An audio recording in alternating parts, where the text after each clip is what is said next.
Arimi a mbembe kuuma mwena wa kuri soi ni morĩtie thirikari iikare cemba nĩ amu bũrũri wahota gugakorwo na unyihu wa mbembe mwaka ũkĩte thutha wao kwamũkĩra magetha manini harĩa ngunga ithiĩte na mbere kũhithũkĩra mĩmera yao ona thengia ya gũkorwo mahetwo dawa.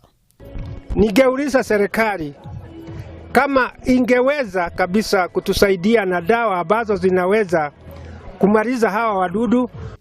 Oho kũringana na minista wa Arimi kaunti-inĩ ya Nakuru Kwoni augĩte atĩ thirikari nĩ iretha kĩhonia kĩrũmu gĩa kũnina ngunga icio ona gũtuĩka dawa iria ikoretwo ho nĩ ya kũgirĩrĩria mĩrimũ ĩrĩa yumanaga na tũtambi tũu no ti gũtũraga.